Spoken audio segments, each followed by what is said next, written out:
saudara yang terkasih, kita melihat tantangan-tantangan banyak terjadi di dunia ini. Bahkan di Indonesia, banyak anak-anak Tuhan mulai putus asa, mulai bertanya-tanya, kenapa kita udah berdoa kepada Tuhan supaya virus ini tidak ada di Indonesia, tapi tetap terjadi.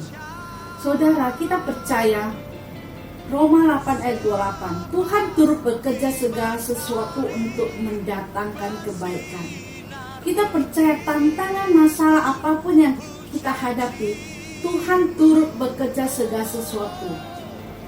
Saudara, kita melihat Daud juga mengalami hal yang sama. Di dalam Mazmur 13 ayat 2, Daud mengatakan, berapa lama lagi Tuhan kau lupakan aku terus menerus? Berapa lama lagi kau sembunyikan wajahmu terhadap aku? Daud mengatakan, berapa lama lagi Tuhan kau sembunyikan wajahmu? Daud sudah berdoa, kok Tuhan gak menjawab? Banyak masalah tantangan yang dihadapi oleh Daud, seolah-olah Tuhan meninggalkan dia. Begitupun dengan kita udah berdoa, tapi kita semakin mengalami masalah tantangan. Saudara, kita lihat di Daud di ayat 3.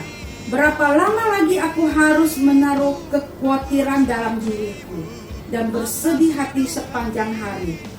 Berapa lama lagi musuhku meninggikan diri atasku? Daud merasa khawatir, merasa takut. Kenapa saudara? Karena dia merasakan Tuhan udah gak bersama dia. Saudara, dalam hidup ini kita gak perlu khawatir, kita gak perlu takut, sebab Tuhan memberikan kita bukan roh khawatir, roh takut. Saudara, Tuhan memberikan kita kemenangan. Setelah Daud menyadari bahwa ada Roh Kudus dalam dirinya, di dalam Mazmur 20 ayat 7, sekarang aku tahu Tuhan memberi kemenangan kepada orang yang diurapinya. Saudara, kita diurapi Roh Kudus. Kita ada Roh Kudus. Kita nggak sendiri. Kita berjalan bersama Roh Kudus. Roh Kudus sanggup menolong kita. Roh Kudus mampukan kita. Saudara, jangan pernah tinggalkan Roh Kudus. Jangan pernah bimbang. Kita tahu kalau kita anak-anak Tuhan, ada Roh Kudus. Roh Kudus memberikan kemenangan. Saudara, walaupun saudara hari Minggu nggak bisa ibadah, tapi saudara setiap hari, setiap saat, setiap waktu bisa minta urapan Roh Kudus. Roh Kudus tolong saya. Roh Kudus berikan ke saya kemenangan. Saudara, kita punya Roh Kudus. Kalau kita punya Roh Kudus, kenapa kita mesti khawatir? Kita masih takut. Saudara, kita ada Roh Kudus yang menolong. 2 Korintus 5 ayat 5. Roh Kudus menjamin hidup kita.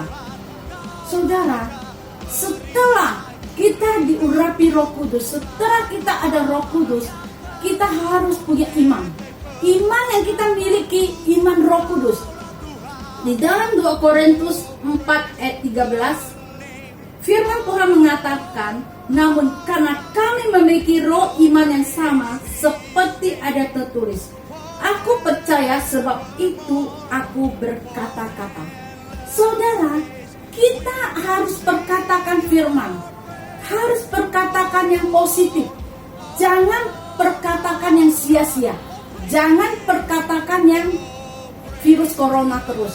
Kita harus katakan, aku diberkati, keluargaku diberkati, aku sehat, aku hidup dalam kelimpahan.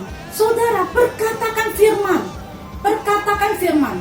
Waktu Daud diurapi Roh Kudus, dia perkatakan firman. Di dalam Mazmur 43 ayat 5, Daud perintahkan, Daud perkatakan firman Tuhan. Mengapa engkau tertekan, hai jiwaku? Daud jiwanya tertekan. Saudara, berapa banyak sekarang anak-anak Tuhan jiwanya tertekan.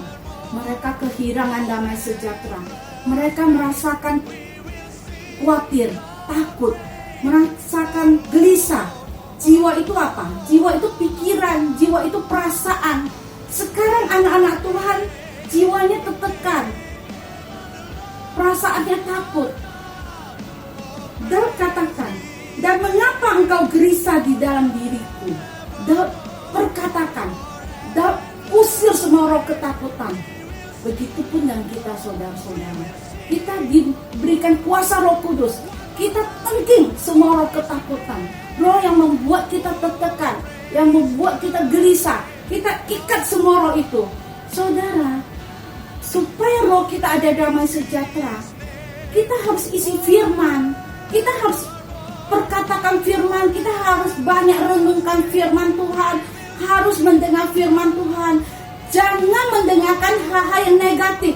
Jangan mendengarkan hal-hal tentang virus corona itu terus. Itu membuat jiwa kita tertekan. Itu membuat kita takut. Kita harus dengar firman Tuhan. Daud katakan, renungkanlah firman Tuhan pagi, siang, dan malam. Kita harus benar banyak dengar firman Tuhan. Perkatakan firman Tuhan, saudara. Saudara, kita melihat Daud menyadari bahwa setiap tantangan, masalah apapun yang dia hadapi, dia katakan di dalam Mazmur 43 ayat 5b, katakan, berharaplah kepada Allah, sebab aku bersyukur lagi kepadanya, penolongku dan Allahku. Daud menyadari bahwa dia tidak perlu takut, dia tidak perlu khawatir, sebab ada Tuhan. Tuhan penolongku. Saudara, tantangan masalah apapun, kita harus mengucap syukur. Bersyukur kepada Tuhan, bersyukur kepada Tuhan. Di dalam Mazmur 13 ayat 6 mengatakan, tetapi kepada kasih setiamu aku percaya, hatiku bersorak-sorak karena penyelamatanmu. Aku mau menyanyi untuk Tuhan, karena itulah berbuat baik kepadaku. Saudara, Daud menyadari bahwa dalam hidup ini kita hidup karena kasih karunia Tuhan. Kita bisa hidup sampai hari ini karena kasih karunia Tuhan. Saudara, jangan pernah kehilangan kasih mula-mula. Kita harus tetap ingat betapa baiknya Tuhan. Kita hidup karena kasih karunia Tuhan. Saudara, mengucap syukur kepada Tuhan. Terus katakan Tuhan baik. Di dalam 1 Tesalonika 5 ayat 18 mengatakan, mengucap syukurlah dalam segala sesuatu. Selalu mengucap syukur kepada Tuhan. Tuhan itu baik, saudara. Tuhan itu yang terbaik. Saudara, mengucap syukur segala sesuatu untuk Tuhan. Saudara, mari kita bersatu dalam doa. Bapa, di dalam nama Tuhan Yesus, kami mengucap syukur kepadamu Tuhan. Bapa, Engkau urapi semua anak-anakmu yang mendengarkan khotbah ini. Engkau penuhi mereka dengan damai sejahtera, sukacita dan Roh Kudus, supaya mereka semakin hari semakin mengasihi Engkau. Roh Kudus, urapi mereka dengan kuasa urapan Roh Kudus-Mu, supaya mereka tidak kehilangan kasih mula-mula, supaya mereka tetap setia kepada Engkau sampai Engkau datang kembali. Terima kasih Tuhan, dalam nama Yesus kami berdoa. Amin. Shalom, Tuhan berkati.